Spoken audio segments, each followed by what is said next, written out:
안녕하세요. 김은영 강사입니다. 네.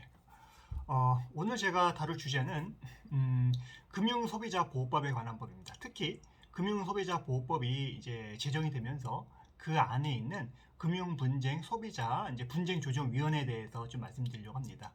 아마 이 제도를 뭐 하시면 법원의 이제 민사소송을 통해서 해결하기보다는 효과적으로 이제 분쟁을 해결할 수 있는 방법이 되지 않을까 생각됩니다. 네.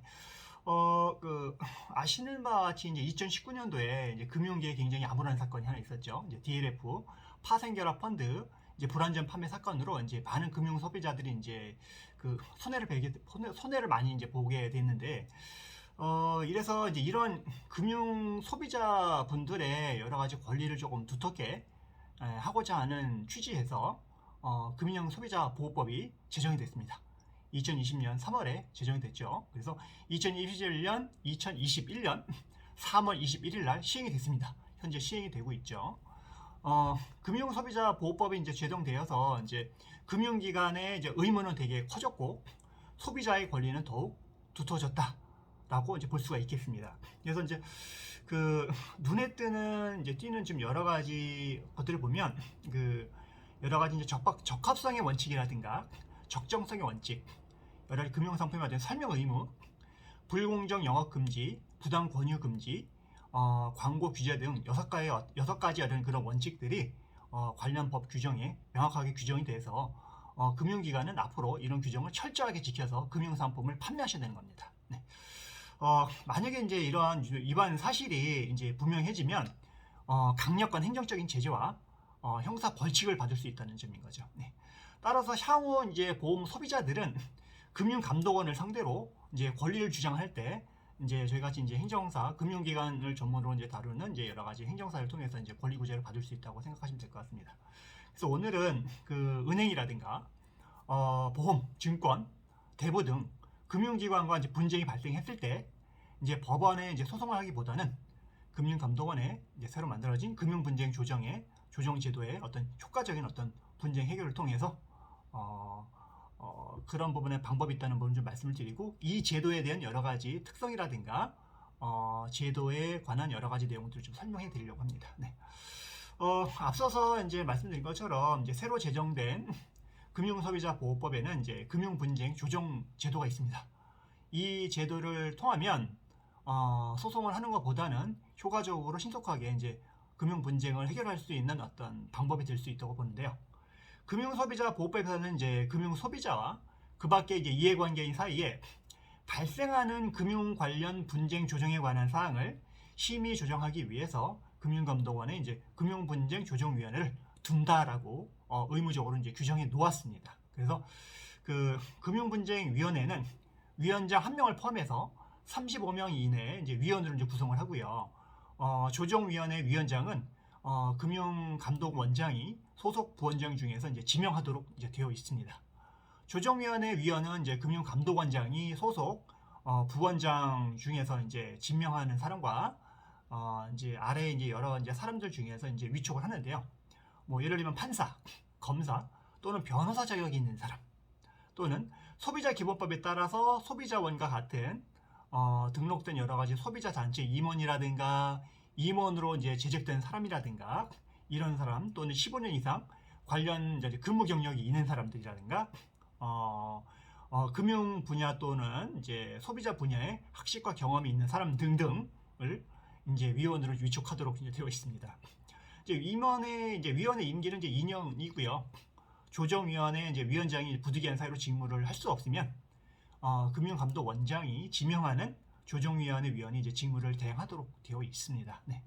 여기서 이제 그 조정위원회 이제 위원 중 이제 공무원이 아닌 이제 위원들은 형법상으로는 공무원으로 보도록 되어 있습니다. 네. 그래서 그 업무를 수행할 때는 만약에 이제 업무상 여러 가지 이제 잘못이 있으면은 공무원 규정에 따라서 이제 처벌을 받게 되는 겁니다. 네. 다만 이제 이 위원들도 이제 여러 가지 위촉이 해제될 수가 있는 경우가 있는데, 뭐 일반적인 내용이라고 보시면 될 겁니다. 뭐 심신장애가 있거나 직무를 태만하거나 이제 품위 손상을 하거나 이런 어떤 부류의 어떤 잘못이 있으면 비위라든가 이런 당연히 이제 마땅하게 이제 위촉이 해제되는 부분인 거고요. 그리고 그 금융조정 대상 기관이라든가 금융 소비자 그밖에 이해 관계에는 이제 금융 분쟁과 관련해서 분쟁이 있을 때는 말씀드린 바대로 금융감독원장에게 분쟁 조정을 이제 신청할 수가 있죠. 감독원장은 이제 분쟁 조정이 이제 신청을 받았을 때는 관계 당사자들에게 그 내용을 이제 통지를 하고 합의를 이제 권고할 수 있습니다. 이제 다만 분쟁 조정 신청 내용이 이제 아래에 말씀드린 여러 가지 이제 내용에 이제 부합하는 경우에는 합의 권고를 하지 않거나 조정위원회 합의를 이제 회부를 하지 않을 수 있는데, 그 내용을 보면 이제 신청 내용이 분쟁 조정 대상으로 적합하지 않다고 이제 금감원장이 이제 인정하는 경우, 신청 내용의 관련 법령 또는 객관적인 증명조회에 따라 합의 권고 절차 또는 조정 절차에 발부 실익이 없는 경우 등등 있습니다. 그래서 이런 부분들 좀 간단하게 생략을 하고요. 금융감독원장은 이제 분쟁 조정을 이제 받으면 법상 30일 이내 합의가 이루어지지 않을 때는 지체 없이 조정위원회에 이제 회부를 해야 됩니다. 그래서 조정위원회는 조정을 받을 때는 회부를 받으면 이를 이제 심의하여서 조정안을 60일 이내에 이제 작성을 해야 되고요. 금융감독원장은 조정위원회가 조정안을 이제 작성을 한 때에는 신청인과 관계 당사자에게 제시를 하고 수락을 이제 권고를 할 수가 있겠죠. 신청인과 이제 관계 당사자가 조정안을 제시받은 날로부터 20일 이내에 조정안을 수락하지 않은 경우 조정안을 이제 수락하지 않은 것으로 이제 보도록 규정이 되어 있습니다. 그 다음에 이제 그 제척이라든가 회피라든가 뭐 기피라든가 이런 것들은 법원의 판사하고 똑같은 규정에 보면 될 것 같습니다. 그래서 이 부분은 제가 이제 뭐 특별하게 이제 말씀을 드리진 않고요. 그리고 이 분쟁 조정 신청도 이제 소멸시효 중단 제도가 있습니다. 그 내용을 좀 간단하게 보면 1개월 이내에 이제 재판상 청구, 민법에 나온 좀 비슷한데 파산 절차에 참가, 압류, 가압류, 가처분 할 때에는 시효는 최초의 분쟁 조정 신청으로 인하여 중단된 것으로 보고요. 중단된 시효는 양 당사자가 이제 조정안을 수락을 하거나 분쟁 조정이 이제 이루어지지 아니하고 조정 절차가 종료된 경우에는 그때부터 새로 이제 진행한다고 이제 보시면 될 것 같습니다. 네. 그리고 조금 이제 새로운 내용은 조정이 신청된 사건에 대해서 신청 전이나 신청 후 이제 소송이 제기되어 소송이 진행 중일 때 이제 수소법원은 조정이 있을 때까지 조정 절차를 이제 중지할 수가 있습니다. 조금 이제 획기적인 다른 조정 제도가 좀 획기적인 방법이라고 볼 수가 있는데요. 따라서 이런 경우에는 분쟁 당사자는 수소법원은 이제 판사들에게 현재 금감원의 분쟁 조정을 통해서 절차를 진행할 수 하고 있습니다. 따라서 소송 절차를 좀 중단을 조금 해주세요 라고 해서 의견서를 제출하셔야 됩니다. 판사가 모릅니다. 그래서 이런 걸 하면은 소송 절차가 중단될 수 있습니다. 그리고 금융 분쟁 절차가 이제 진행이 되는데 이때도 소송 절차가 중단됐다는 내용을 금감원의 분쟁조정위원회에 관련된 내용을 제출을 하셔야지만 됩니다. 그래서 먼저 판사한테 요구를 하고 그게 받아들여지면 그거를 갖고 금감원에 제출해서 분쟁 조정 절차를 진행하시면 되는 겁니다. 네. 또한 이제 소액 사건에 관한 특례 규정이 있는데요. 조정 대상 기간이 이제 아래의 경우 이제 아래 제가 말씀드릴게요. 그런 부분에 이제 분쟁 사건이 있는 사건에 대해서는 조정 절차가 이제 개시된 경우에는 조정안을 받기 전에는 이제 소를 제기할 수가 없어요. 소를 제기할 수가 없습니다.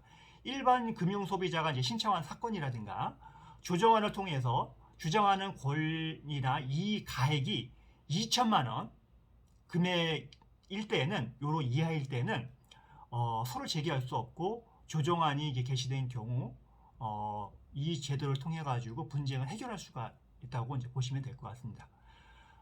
그래서 오늘은 조금 빠르게 얘기해가지고 이해가 되셨는지 모르겠지만은 금융소비자보호법에 대한 어떤 제정에 따른 새로운 분쟁 해결 방법인 금융소비자 분쟁 위원회 제도에 관한 부분 좀 설명을 드렸습니다. 참고로 금융기관과 분쟁이 있을 때는 이제 소비자보호법이 이제 제정이 됐잖아요. 여기 보게 되게 되면은 소비자를 보호할 수 있는 여러 가지 제도나 이런 것이 많습니다. 그래서 저희같이 이제 전문 행정사들한테 이 관련된 사실관계를 정확하게 주시면 이 법리를 분석해서 어떻게 하면 구제를 받을 수 있는 부분에 대해서 말씀드릴 겁니다. 행정적인 제재가 뭔지, 이 금융소비자법에 규정되어 있는 형사 벌칙 규정이 뭔지 이런 부분 이제 아까 제가 말씀드린 분쟁 조정 제도는 민사적인 방법의 하나로 볼 수가 있죠. 행정기관에서 이루어지는 준사법적인 절차라고 이제 볼 수가 있을 것 같고요. 이것 말고도 행정적인 제재를 통할 수 있는 여러 가지 행정적인 제재를 하라고 고충민원 제도를 한다든가 아니면 형사 고발이나 고소 조치를 한다든가 이런 걸로 해서 금융기관을 압박을 해서 분쟁을 해결할 수 있는 방법도 있습니다. 그래서 금융 분쟁이 생기시면은 연락을 주시면은 관련된 사안을 정확하게 분석을 해서 좀 말씀드리도록 하겠습니다. 네. 그래서 오늘은 그 금융 분쟁 금융소비자보호법에 따른 여러 가지 분쟁 조정 제도에서 말씀을 드렸고요. 추후에 보험이라든가 보험 분쟁이 굉장히 많죠. 은행 여러 가지 파생 상품 같은 거, 증권에 관한 분쟁, 대부업체의 어떤 대출이나 이런 관련된 분쟁이 있는 경우에는 언제든지 연락을 주시면 이제 말씀을 드리도록 하겠습니다. 오늘 여기까지 하겠습니다. 감사합니다.